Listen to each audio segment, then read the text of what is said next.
Je sens que cette vidéo va être longue à tourner. Devant l'objectif.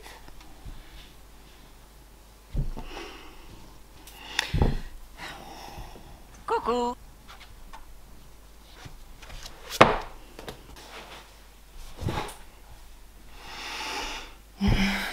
Oxford, est-ce que tu pourrais te retirer de l'objectif s'il te plaît? Le but c'est que je fasse un book haul. Coucou. Je vais y arriver, je vais arriver à tourner cette vidéo. Pousse-toi petit chat, voilà, non, pousse-toi. Merci. Bon, salut tout le monde, je vous retrouve aujourd'hui pour une nouvelle vidéo qui s'annonce chill, on va dire. J'ai Oxford qui n'arrête pas de tourner devant l'objectif, j'ai une lumière qui me fait un retour orange, donc on verra au montage si le orange perdure. Il est 22 h, comment vous dire que, comme d'habitude, je tourne un peu à l'arrache, mais c'est pas grave, ça fait partie du style de la chaîne. Bon, pourquoi est-ce que je ne fais pas un tournage, on va dire, bien cadré, bien carré? Tout simplement parce que j'avais vraiment envie de vous parler de mes nouveaux achats en termes de livres. Vous l'aurez compris, cette vidéo, la première d'une petite série je pense, va traiter de book haul. Ça fait 5 mois que je n'ai pas tourné, alors j'ai fait une vidéo dernièrement, mais bon, en gros ça fait 5 mois que j'ai pas fait de vidéos de façon régulière, donc vous imaginez bien que pendant 5 mois j'ai quand même acheté des livres, il fallait bien que je m'y mette un jour. Préparez-vous, on est parti. On va commencer avec une autrice que j'ai déjà présentée dans ma vidéo précédente. Il s'agit de Claire McGowan et son livre s'intitule « Personne ne doit savoir ». Alors, pour vous parler très vite fait de l'autrice, j'ai déjà donc parlé d'elle dans ma vidéo précédente. J'ai présenté son ouvrage intitulé « Ouvre-moi » que j'ai beaucoup aimé. Allez voir si jamais ça vous intéresse. Elle fait dans le thriller psychologique, le thriller domestique. Ici, on reste dans la même vibes, on va dire, avec un thriller qui va être domestique, visiblement, je ne l'ai pas encore lu. En revanche, lorsque j'en ferai une petite revue, je mettrai des trigger warnings. En effet, au niveau du résumé, on a Alison qui est une ancienne élève d'Oxford et qui organise pour les 25 ans de sa promo une espèce de fête où elle rassemble tous ses anciens camarades. Il faut savoir qu'Alison est mariée avec Mike, qu'elle a 2 enfants, Mike a l'air d'être un avocat, bref, tout va bien dans le meilleur des mondes. Le petit souci, c'est que, alors que la fête bat son plein, Karen, sa meilleure amie, va débouler en plein milieu de la soirée pour dire que Mike a eu une relation non consentie, on va dire ça comme ça, avec elle. Si vous voyez de quoi je veux parler. Le truc, c'est que Mike nie fermement, donc il y en a un des deux qui ment et il faut savoir lequel.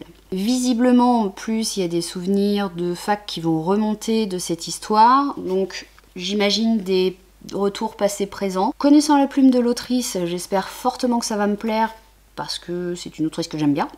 En tout cas, je vous en ferai une revue, c'est sûr et certain, et j'ai hâte de le lire. Deuxième livre que je vais vous présenter, là on est sur une lecture un petit peu plus légère, parce que on va attaquer sur un Agatha Raisin, le 35e tome, qui s'intitule L'heure du crime.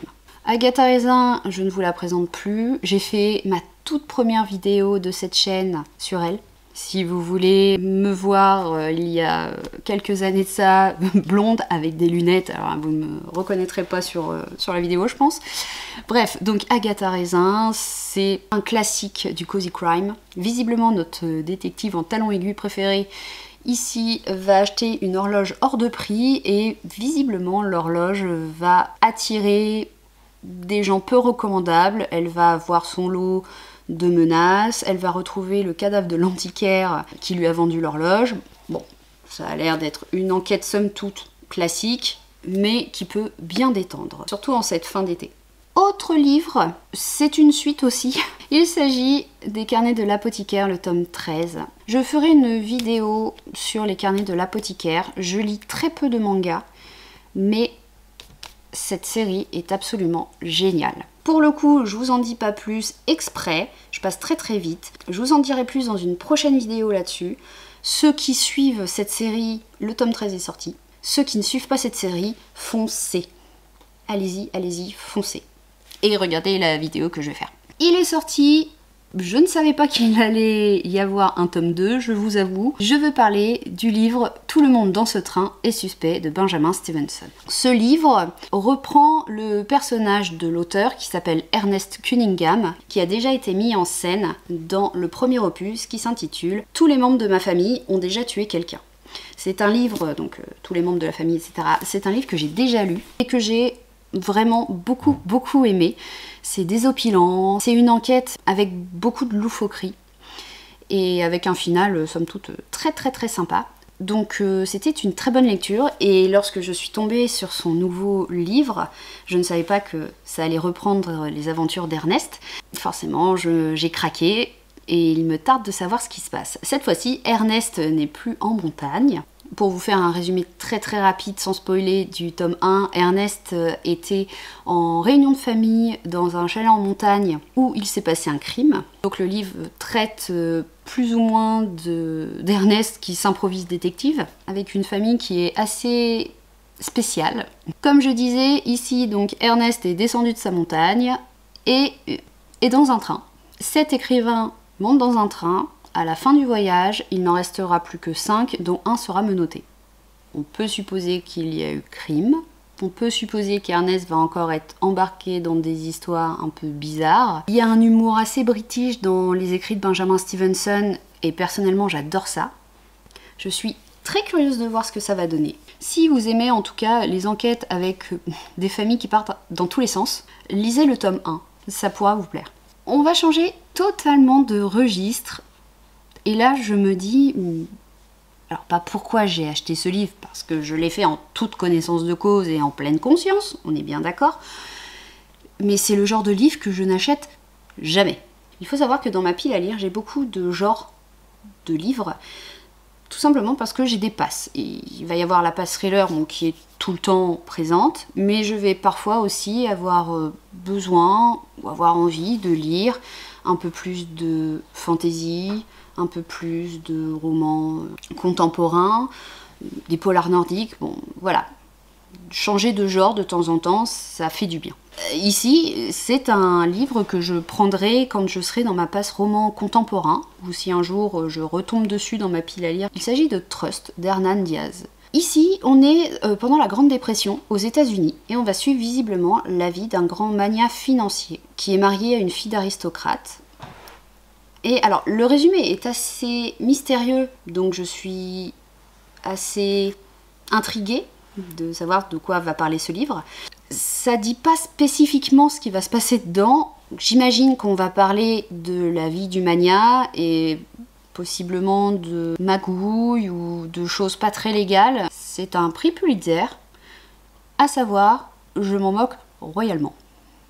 Je n'achète pas les prix Goncourt, je n'achète pas les prix Pulitzer parce que ce sont des livres qui ont été primés, j'en ai strictement mais rien à faire.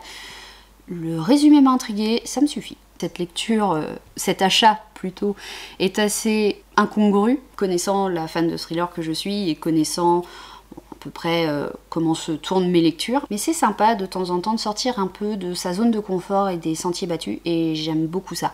Dernier livre de ce book haul, de cette première partie de book haul, il s'agit de La Maison de Vacances qui vient tout juste de sortir, qui promet par le résumé de beaucoup m'intéresser. Suite au décès de sa grand-mère, Lana va retourner dans la maison familiale pour trier des vieux papiers. Il faut savoir que 17 ans plus tôt, sa sœur a été brutalement assassinée au cours d'une nuit. Le schéma est assez classique au niveau du résumé. On est ici donc sur une jeune femme qui va découvrir dans les papiers de sa grand-mère visiblement des sombres secrets. Elle va se rendre compte que la nuit de la mort de sa sœur, les souvenirs qu'elle a et les preuves qui ont été découvertes ne correspondent pas, ce qui va l'obliger à reprendre entièrement le cours de l'histoire. Comment dire qu'avec un résumé comme ça, forcément, il est arrivé dans mon panier à la librairie.